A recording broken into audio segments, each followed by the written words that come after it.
आखिर सीता जी ने त्रिजटा को माता क्यों कहा? त्रिजटा कौन थी? क्या त्रिजटा पूर्व जन्म में किसी देवी का अवतार थी? आप देख रहे हैं सनातन का स्वर्णिम काल।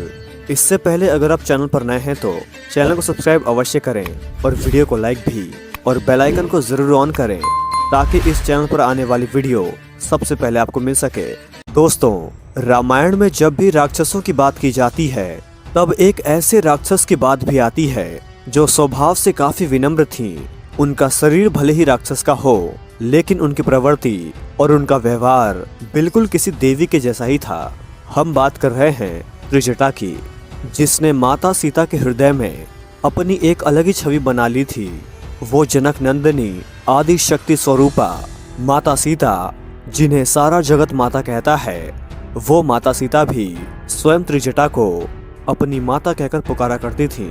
जब माता सीता लंका में थी तो अशोक वाटिका में उनका ध्यान त्रिजटा ने ही रखा था। त्रिजटा को एक खास राक्षसी इसलिए भी कहा जा सकता है क्योंकि देवी सीता जी, जो कि साक्षात लक्ष्मी जी का अवतार थी, त्रिजटा को उनकी सेवा करने का सौभाग्य प्राप्त हुआ था। दरअसल त्रिजटा रावण की एक खास राक्षसी और दासी थी जिसको माता सीता की देखरेख करने के लिए अशोक वाटिका में रखा गया था।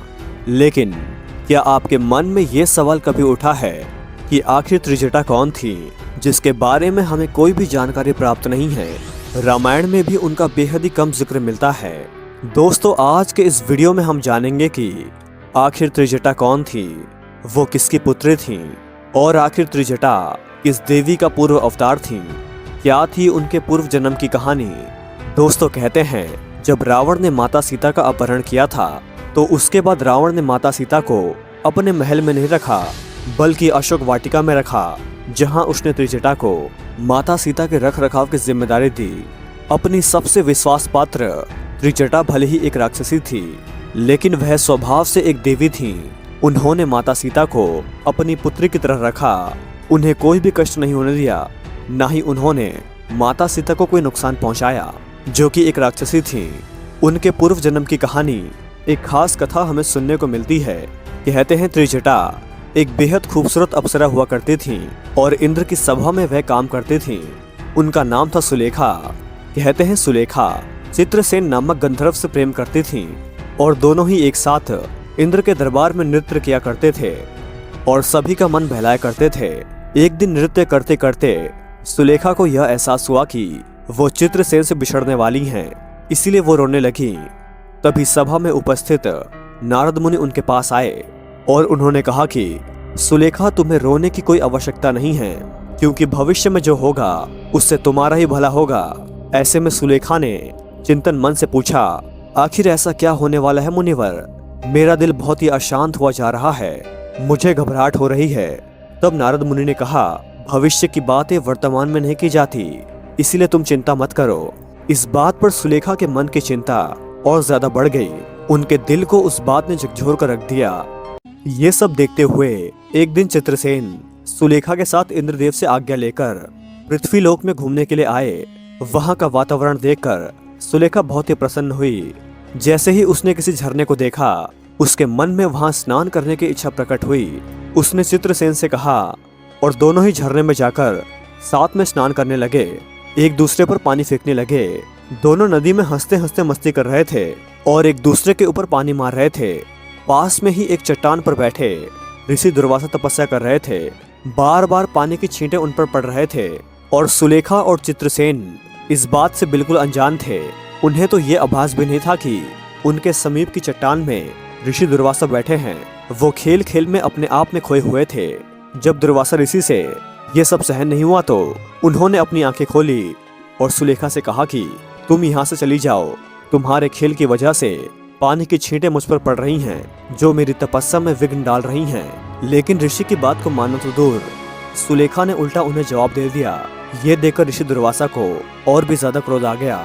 जैसे कि आप सभी जानते हैं कि सभी ऋषियों में से सबसे क्रोधित ऋषि दुर्वासा को ही मान जाता है और उन्होंने ही इंद्र को और सभी देवी देवताओं को श्राप दिया था।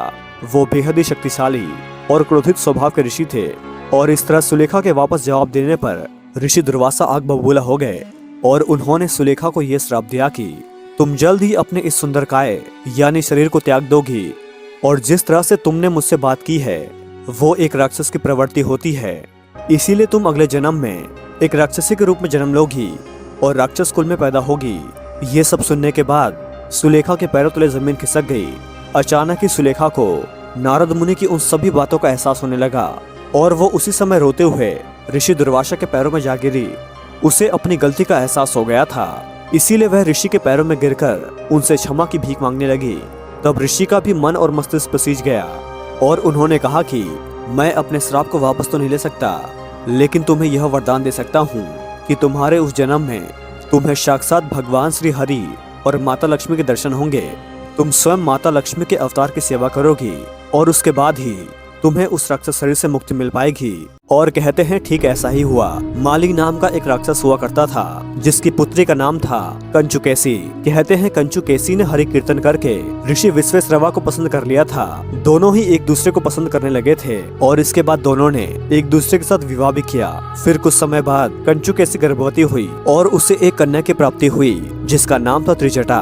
वैसे मैं आपको बता दूं कि ऋषि विश्वेश्रवा स्वयं रावण के पिता थे जिन्होंने कैकसी से विवाह किया था जिनसे रावण का जन्म हुआ था। और वहीं कई सारे पुराणों में यह वर्णन मिलता है कि त्रिजटा को रावण की सौतेली बहन भी माना गया है।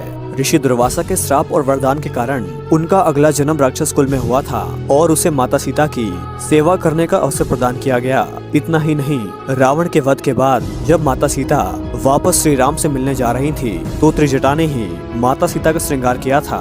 वहीं भगवान श्री राम से मिलने के बाद माता सीता ने प्रभु श्री राम को त्रिजटा के बारे में सारी बात बताई थी, जिससे प्रभु श्री राम बेहद प्रसन्न हुए और भगवान श्री राम ने त्रिजटा को वरदान भी दिया कि जो भी हवन आदि कार्यों में शुद्ध चीजें होंगी वो सबसे पहले तुम्हें ही प्राप्त होंगी, फिर चाहे वो कितने ही विधि विधान से क्यों ना की गई हो। कहते हैं प्रभु श्री राम ने और माता सीता ने त्रिजटा को कई सारे वरदान देकर उनको धन्य कर दिया। फिर वहाँ से वापस अयोध्या लौटाए। कहते हैं त्रिजटा कुछ दिनों तक लंका में रही जहाँ उसने विभीषण की सेवा भी की और उसके बाद वह काशी के एक स्थान में आकर रहने लगी और फिर उन्होंने अपने शरीर को त्याग दिया। कहते हैं आज भी काशी में त्रिजटा माता का मंदिर बना हुआ है, आप वहां जाकर उनका आशीर्वाद अवश्य ले सकते हैं। और इस तरह त्रिजटा का उद्धार हुआ क्योंकि उन्होंने स्वयं माता सीता की सेवा की और प्रभु श्री राम को भी प्रसन्न किया। इस तरह एक दिन अपने शरीर को त्याग कर त्रिजटा अपने राक्षसी शरीर से मुक्त हो गई और उसके बाद वह वापस सुलेखा के रूप में इंद्रलोक में जा पहुंची। वीडियो अच्छी लगी हो तो वीडियो को लाइक करें और चैनल को सब्सक्राइब भी और कमेंट में लिखें जय श्री राम।